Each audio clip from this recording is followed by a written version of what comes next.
Hello everyone, आज जो मैं आपके सामने लेके आई हूँ लेसन प्लान लाई हूँ। एक हमारा सब्जेक्ट है, पेडागोगी सब्जेक्ट है साइंस। ठीक है, अगर आपका है बायो साइंसेस है या आपका जो है फिज़िकल साइंस है या साइंस है तो सेम ऐसा ही लेसन प्लान बनेगा। ठीक है, जैसे कि अगर हम बोलें कि अगर हमारा है मैथ्स भी है तो भी ऐसा ही लेसन प्लान बनेगा जैसे ये लेसन प्लान मैंने यहाँ पे शो कर रही हूँ, बता रही हूँ। तो लेसन प्लान के लिए जो है सबसे पहले हम जो अपना क्या लिखते हैं, जैसे हम बीएड की बात कर रहे हैं तो बीएड में हम जो है प्यूपल टीचर हैं तो यहाँ पे सबसे पहले प्यूपल टीचर अपना जो है रोल नंबर लिखता है। तो ये रोल नंबर आपका फाइनल भी हो सकता है, यूनिवर्सिटी रोल नंबर भी हो सकता है और आपका क्लास रोल नंबर भी हो सकता है। ये अकॉर्डिंग टू कि अगर आप मतलब टीचिंग प्रैक्टिस के दौरान बना रहे हैं तो आपका आएगा कौन सा लेसन प्लान, रोल नंबर आएगा जो आपका क्लास का है। ठीक है, जब आप यही लेसन प्लान अपना जो है यूनिवर्सिटी के एग्ज़ाम में बनाते हैं तो यहाँ पे यूनिवर्सिटी रोल नंबर हम लिखते हैं। डेट कि आप कौन सी डेट के लिए लेसन प्लान बना रहे हैं, सब्जेक्ट साइंस सब्जेक्ट है, क्लास कौन सी क्लास का है, जैसे यहाँ पे ये 8th क्लास का लेसन प्लान है। ठीक है, उसके बाद हम बोलते हैं कि कौन सा टॉपिक पढ़ा रहे हैं, जैसे यहाँ मेटल्स एंड नॉन मेटल्स। और ये जो लेसन प्लान बनाया जाता है ये 35 से 40 मिनट की क्लास के लिए बनाया जाता है।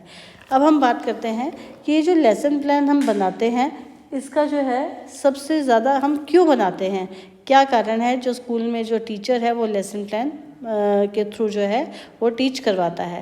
ये लेसन प्लान का मेन मोटिव होता है कि स्कूल मतलब जब कक्षा में जाए टीचर, क्लास में जाए तो उससे पहले उसको पता हो कि मैंने आज जो है कौन कौन से मेरे ऑब्जेक्टिव हैं। जैसे कि हम बोलते हैं इंस्ट्रक्शनल ऑब्जेक्टिव। इंस्ट्रक्शनल ऑब्जेक्टिव वो होते हैं जो 35 से 40 मिनट की क्लास के लिए बनाए जाते हैं। ठीक है, तो टीचर का मोटिव होता है कि मेरे जो इंस्ट्रक्शनल ऑब्जेक्टिव हैं जैसे ये है नॉलेज, अंडरस्टैंडिंग, एप्लीकेशन, है ना। तो मैं जो है बच्चों को कैसे बताऊंगा, जैसे कि मेरा पहला नॉलेज जो है, जैसे पहला इंस्ट्रक्शनल ऑब्जेक्टिव मेरा क्या हो गया कि मैंने बच्चों को कंसेप्ट बताना है किसका, मेटल एंड नॉन मेटल का, है ना। तो ये हमारा हो गया नॉलेज। फिर हम जो है इसको और इलेबोरेट करते हैं तो हम उसको बोलते हैं अंडरस्टैंडिंग। हम एग्जांपल्स देते हैं, एक्सप्लेन करते हैं। उसके बाद एप्लीकेशन। एप्लीकेशन में जो है हम उनको बता देते हैं कि जैसे हम बोलते हैं difference between metal and non metal, इस तरह से। क्लियर।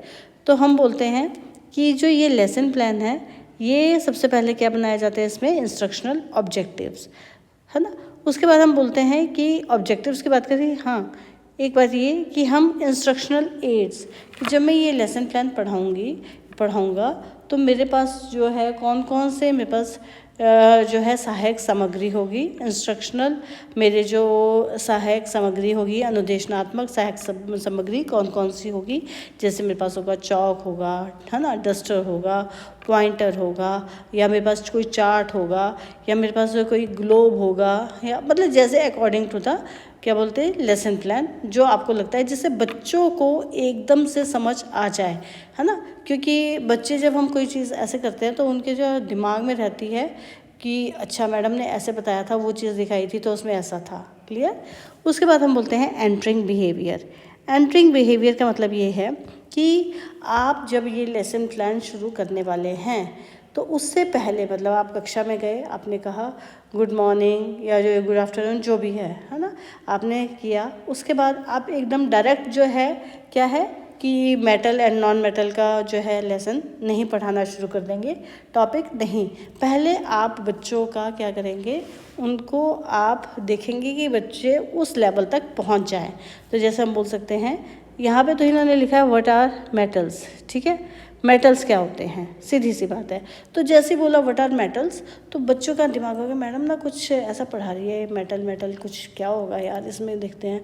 तो मतलब हम बोलते हैं कि बच्चा उस लेवल तक पहुंच जाता है।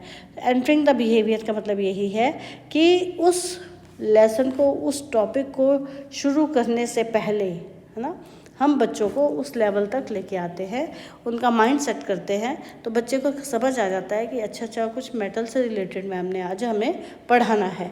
उसके बाद हम करते हैं announcement of the topic. Announcement of the topic में होता है कि हाँ तो बच्चों आज हम किसके विषय में पढ़ेंगे, मेटल्स एंड नॉन मेटल के विषय में हम पढ़ेंगे।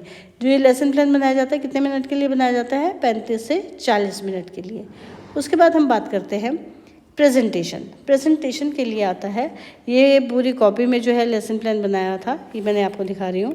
प्रेजेंटेशन में यहाँ पे आ जाता है content, pupil teacher activity, pupil activity, black board, aids और टीचिंग एड्स, है ना। तो देखो यहाँ पे आप जो है क्या कंटेंट भी लिखते हैं या इसको बोलते हैं टीचिंग पॉइंट, टीचिंग पॉइंट, ठीक है। टीचिंग पॉइंट लिख देते हैं या कंटेंट लिख देते हैं। यहाँ पे आपका जो मेन होगा, जैसे कलर है ना, हार्डनेस है, ये आपके मेन टीचिंग पॉइंट हो गए। प्यूपल एक्टिविटी में क्या आता है, जो भी आपकी बुक में लिखा हुआ है वो आप यहाँ पे लिख देते हैं जो बच्चों को आपने पढ़ाना है। प्यूपल्स एक्टिविटी में क्या आया, प्यूपल एक्टिविटी में आता है कि जो बच्चे जो है ध्यानपूर्वक सुन रहे हैं, है ना, इस तरह से हम इसमें लिख देते हैं, ये अपनी नोटबुक पे जो है लिख रहे हैं, है ना। तो जैसे इसमें लिखा है people will look at the chart, ये चार्ट, अच्छा ये जो है ब्लैक बोर्ड एड क्या है, यहाँ पे ये ब्लैक बोर्ड दिखाया गया है, ब्लैक बोर्ड पे लिखा जाता है। साथ ही साथ वो जो है चार्ट लेके आए हैं, तो चार्ट को भी हम इसमें इस तरह से लगाते हैं, बना के लगाते हैं। ये चार्ट जैसे लगाए हैं, 2 चार्ट लगाए हैं, ब्लैक बोर्ड वर्क कैसे है। तो जो हमारे ऑब्जेक्टिव होंगे, जो हमारे यहाँ पे ऑब्जेक्टिव हैं, ये जो ऑब्जेक्टिव हैं नॉलेज, अंडरस्टैंडिंग एंड एप्लीकेशन, ये सारे के सारे ही आपने जो है यहाँ पे ये लिखने हैं। ये टीचिंग पॉइंट में आ जाते हैं और इसी को हम इलेबोरेट करते हैं आगे। आ गया समझ में, अच्छे से समझ में आ गया। उसके बाद हम जो है करते हैं क्या, रिकैपिचुलेशन। रिकैपिचुलेशन का मतलब होता है कि हम ना देखते हैं कि जो हमने पढ़ाया है उसमें बच्चों को कैसे समझ आया है, क्वेश्चनिंग होती है। जैसे can you difference between metal and non metal, है ना, मीन्स कि हम ना उनसे बीच में कोई क्वेश्चन भी पूछ लेते हैं, हम पूरा कंक्लूड करके लिखते हैं रिकैपिचुलेशन। तो बच्चों आज हमने ये पढ़ा, ठीक है, तो उसमें आ जाएगा मेटल पढ़ा, नॉन मेटल पढ़ा, तो हम पूछ सकते हैं कि अच्छा बताओ कि डिफरेंस क्या है ना, कि गिव या few uses of metal and non metal, है ना, या give the few example of metal और नॉन मेटल। आगे बात समझ में। रिकैपिचुलेशन का मतलब होता है सबको इकट्ठा करके कंक्लूड करके उसमें क्वेश्चनिंग करनी।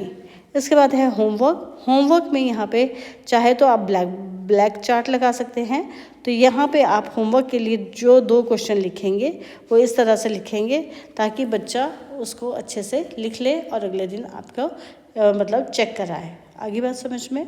तो ये जो है एक सिंपल वे है लेसन प्लान बनाने की। तो यहाँ पे मैंने आज जो है कौन सा लेसन प्लान है, ये चाहे साइंस है, चाहे फिजिकल साइंस है, चाहे बायो साइंसेस है, ठीक है, चाहे मैथ्स है, सबके लिए जो है लेसन प्लान इसी तरह से बनाया जाता है।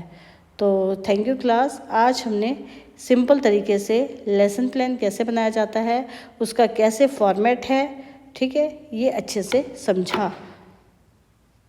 क्लियर, ये अब आपको अच्छे से समझ आ गई होगी कि इसमें हमने जो है पूरा जितना हमने 30 से 35 मिनट की क्लास में हमने करना है वो सारा ये सारा हम बुक से देख के ही लिखते हैं, है ना।